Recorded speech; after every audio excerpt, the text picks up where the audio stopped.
Hello everyone, you dumb little scrubs. Well, you thought that was too aggressive? Well, you better not play Tekken 8, a game all about running forwards like a rabid baboon, mixing at the speed of sound. And I'm not talking about mixing fat beats either. Basically, you're looking at a game where every character is going to play pretty much like Hwoarang does in Tekken 7 right now. And if you're like me at all, you think that's amazing and everything is going to be just fine. But we had a big panel yesterday. Harada and another developer talked about Tekken 8. We've got a bunch of information. We have a complete picture of Heat right now and everything that does. As far as I know, the panel hasn't been translated completely into English yet. Fortunately, I have magical weeb powers, so I watched it in Japanese and I've written down all my thoughts on basically everything they said. And we're going to talk about it here. I guess we could get the big character reveal out of the way first. They showed Nina, and I think if you're going to sit down and talk for half an hour about how your fighting game is all about aggression, you might as well show the most aggressive Tekken character of all time. I personally wouldn't play Nina with a 10-foot pole, but she has had some of the most dated and ugly looking animations of any character in 7.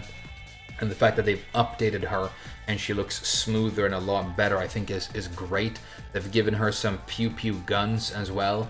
Some people seemed upset about that, but I think it's fine. It's pretty cool. As long as she's not sitting across the stage and zoning you with those guns, as long as they are basically kicks and punches that she does by shooting you in the butthole, I think that's fine. It's kind of like when they gave the purple hand to Zafina. It's just like an update and another fun thing for her to do, which I think works. So even though I'm not interested in playing Nina at all, she looked pretty cool and we got to see some match footage. My only comment on the match footage is that the camera was very dynamic and I can see some people getting seasick playing matches if they're going to be like that, but I think a lot of the camera stuff was done specifically for the trailer. At least I hope so. So yeah, Nina's like a whatever character for me, but I guess she looked cool, and I guess a lot of us are just waiting for that big reveal where we get to see one of our favorite characters so that we can, jump on the hype train and make some noise with the rest of you or whatever. But let's get into the panel. So the big word that they've used as their sort of leading light throughout this development has been agreshibu, which if you don't speak Japanese means aggressive in Japanese.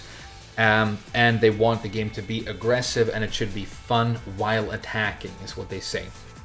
Now, I've talked about before how that's a kind of a problematic perspective in a lot of ways, because when one person is attacking in a two-person fighting game, that means pretty much by definition that the other person isn't. They're just waiting and looking at offense. And waiting is the most frustrating and least fun part of fighting games, and we do kind of a lot of waiting in Tekken 7 right now. Just think about getting tackled by Marduk, or eating a multi-throw, or getting comboed by Geese for like a full 40 seconds and then relaunched for another 20-second combo, right?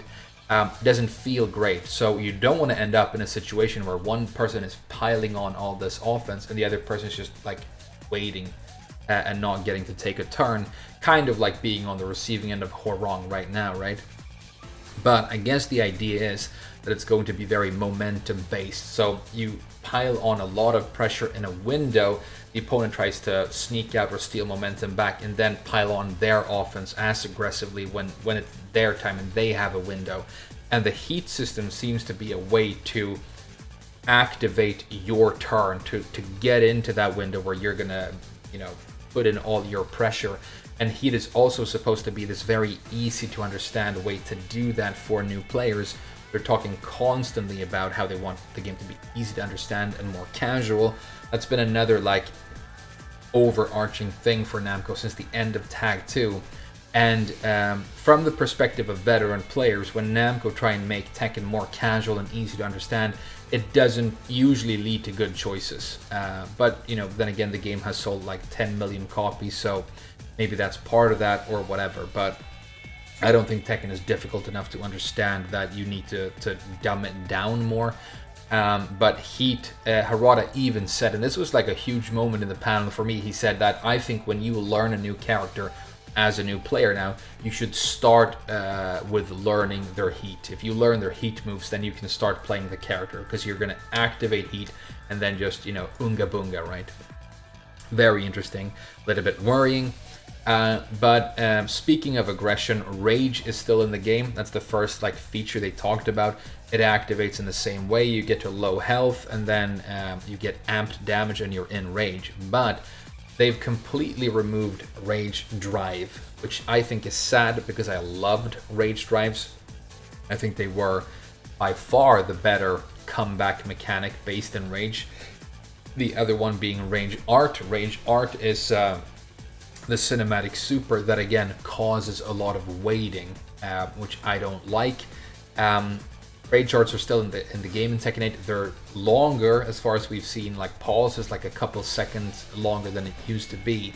And if you're working with like marketing and selling Tekken and you don't necessarily play it all the time, it makes sense for you to want rage arts to be in the game, because you can put them in hype videos and create these moments for marketing. But when you've played the game for a couple of years and you've seen every rage art a million times, they tend to be a lot less exciting when they show up. So rage drives are gone, rage arts are still in. The only other change to rage arts is that they have a universal activation now. Everybody's going to perform rage art with down forward 1+2. And that's just so that you don't have to look up the specific rage art input for your character. So it's another like casualization thing, right? But the only thing that carries with it really is that you will have to migrate down forward 1+2 moves that characters have now to different inputs. So for example, Zafina has that big claw homing launching move. If that's going to exist, it needs to exist on a different input in the future, right? So rage is still in, no rage drives, rage arts are still in. And I think they should have done that the other way around, but there you go. We're going to get to heat, which is like the really big one, right? But first we need to talk about another huge mechanical change to the game, and this is the recoverable gauge. So what recoverable gauge is we basically have chip damage in Tekken now, which we haven't really had before, except in some very special cases. I kind of loved the fact that we didn't have chip damage, but we do now, and as another big step in this direction of incentivizing constant aggression. When you look at 2D fighting games, you see a lot of sequences where somebody jumps in and then boom, boom, boom, just does a bunch of attacks that all get blocked, but they still keep going. And that's very anti-Tekken to me. You know, in Tekken, when you get blocked a lot, somewhere along the line, I mean, you're going to end up at frame disadvantage, you're going to get evaded, something's going to happen where you can't just keep on attacking getting blocked, right? Maybe you'll get counter hit if you keep doing that, because your plus on block moves tend to be slow. And so on. But this is a step in the direction of incentivizing actually attacking an opponent who's blocking you, and that is like a big nerf to defense. So this is like a huge like philosophical step in a different direction for Tekken. I'm not sure how I feel about it yet, but you know, everybody's scared of change. Personally, I think this doesn't sound great, but we'll see. But the way it's going to work is, if you block a big heavy move, so they show Paul like charging up a big punch, Law blocks it and he's dealt chip damage even though he blocks. The chip damage on the health bar is white, and this is the recoverable gauge. So now Law, if he starts attacking and piling on aggression himself, if he makes the opponent block or get hit, he can now recover that health back. So it's another way to incentivize you to not block, but attack instead of blocking, which again feels very anti-Tekken. I mean, if you play a Law, it's already kind of something you do. You specialize in stealing turns, right? With counter hit launching, down jabs, with armor moves, with parries, with backswings, stuff like that. But for the most part, Tekken characters want to block, right? Because being good at defense is like one of the main ways you're good at Tekken, at least now. Maybe it won't be in Tekken 8, we'll see what happens. It's also interesting that they say that it's going to be big moves on block. When you block something powerful, you're dealt chip damage. Probably not, based on what they're saying, any chip damage when you block, for example, jabs.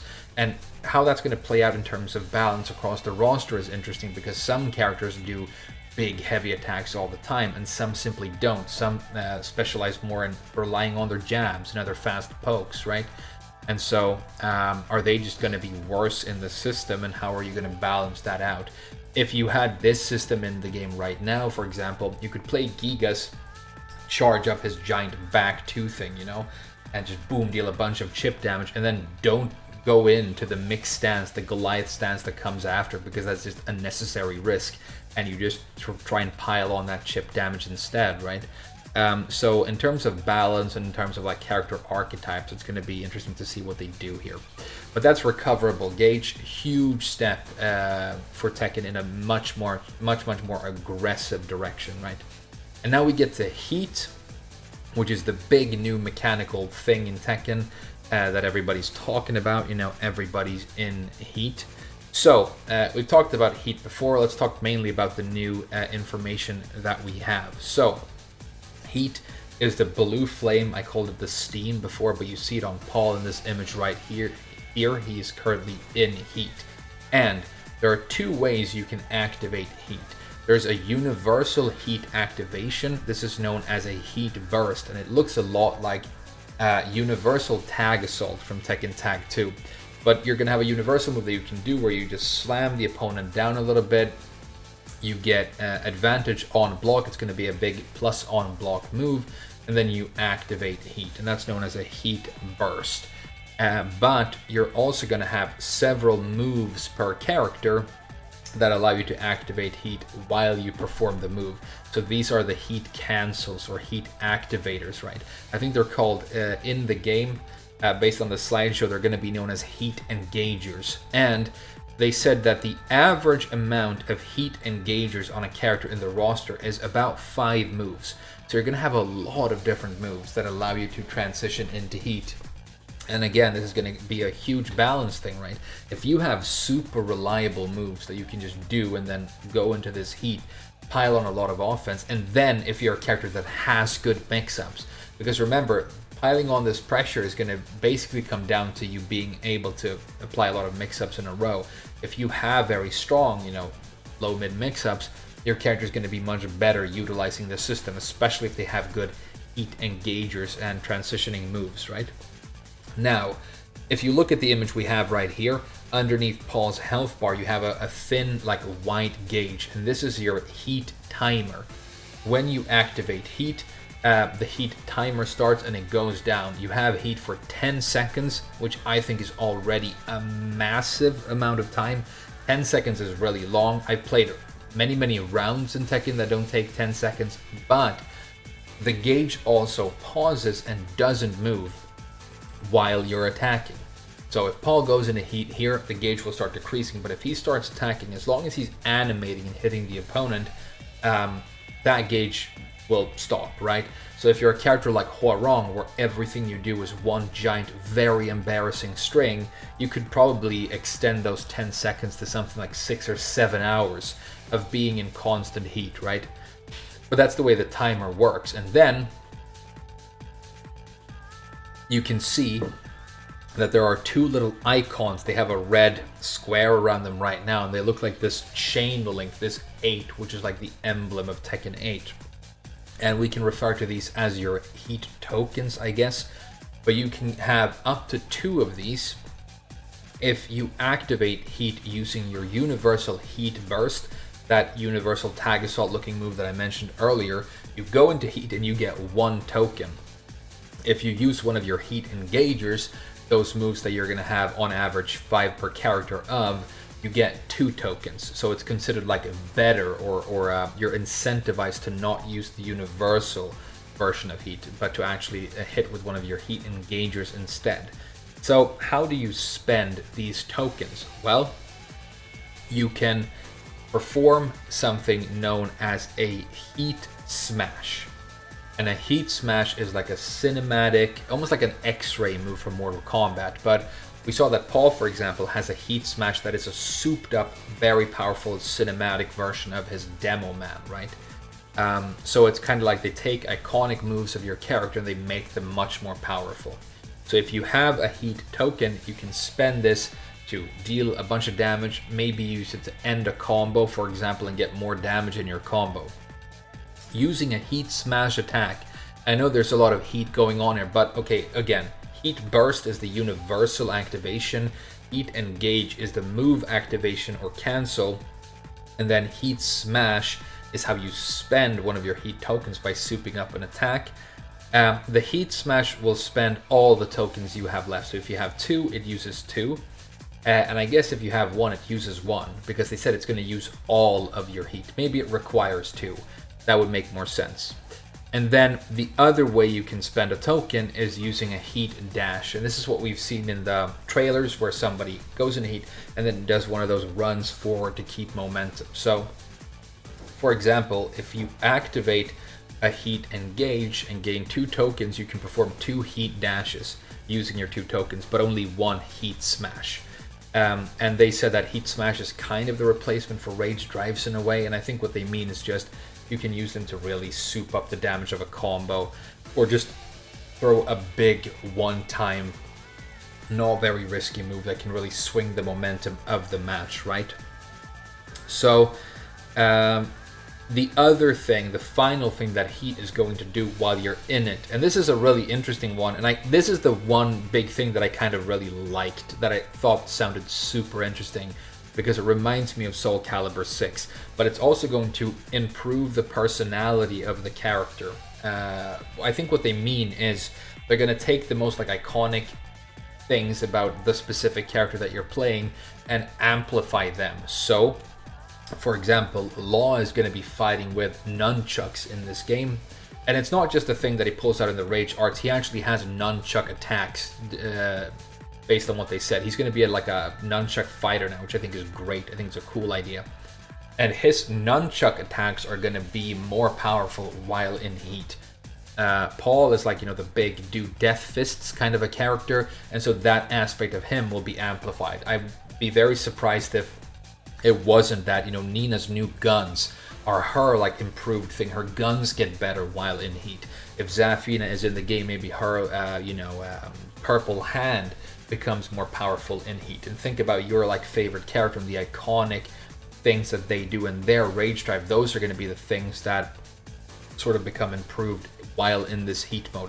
That I think is interesting and fun, and you can do a lot with that. Obviously, like a grappler might get better throws and so on. So that's heat. Let's go through it again because it is kind of confusing. You can activate it with a universal activation or with an engager. If you use universal activation, you get 1 token. If you use an engager, you get 2 tokens. You can spend 2 tokens on a souped up heat smash, which is a big attack, kind of like a range drive, or you can use 1 token on a heat dash, so you can do a total of 2 dashes if you have 2 tokens. The timer is 10 seconds, but it pauses during attacks, meaning it incentivizes you to constantly attack while you are in heat, right?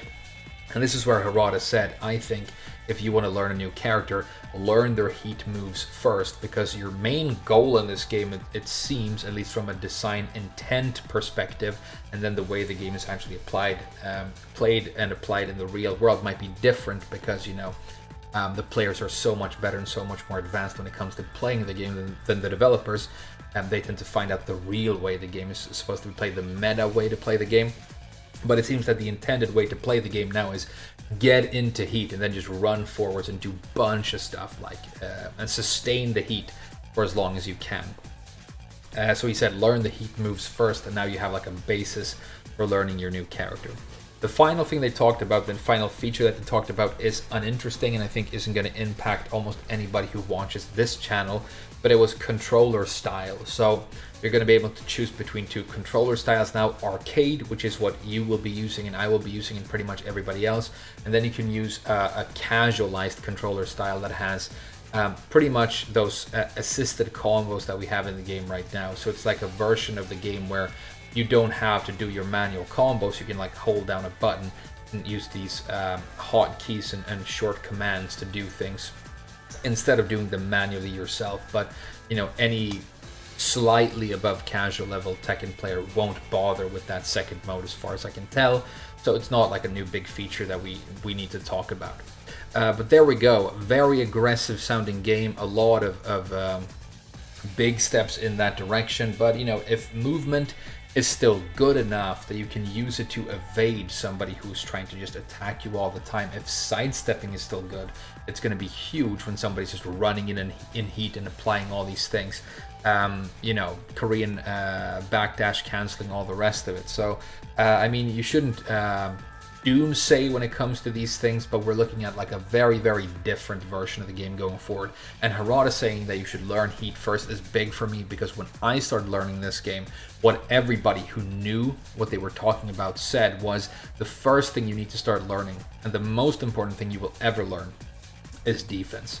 Learn how to evade, learn how to block, learn how to hang back and look for opportunities. It's why some rage drives are really cool, because you can only use them once, so you wait for the perfect opportunity, you move, you space, you both know that it's coming. But if you see the window and you put the rage drive in that window perfectly, then you can win the round. But if you mess up and the opponent slinks to the side or something, they punish you, right? And that's super Tekken. That's like, you know, crystallized Tekken to me, whereas attacking, getting blocked, but still attacking is something very, very different, and dealing chip damage while you do it. So those are my notes and thoughts on the panel that we had yesterday. I think this video might have sounded very negative overall, so I'll just end by saying that I think the game looks absolutely amazing. I love the way it has like a different sound and feel, and there's another like kinetic vibe to it now, and I just can't wait to play it. It does look amazing to me.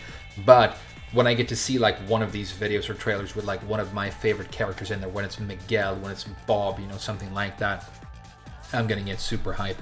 I am excited about this game, but it's going to be very different. We just need to be prepared for that, and that could be a good thing, but it could also be like, you know, where a lot of the people who've loved the game for decades in some cases start to feel a little bit alienated. There you go. Let me know what you think. Let me know what I missed or said wrong. There's definitely going to be things in here. Thank you so much for watching this one, and I'll see you guys again very soon.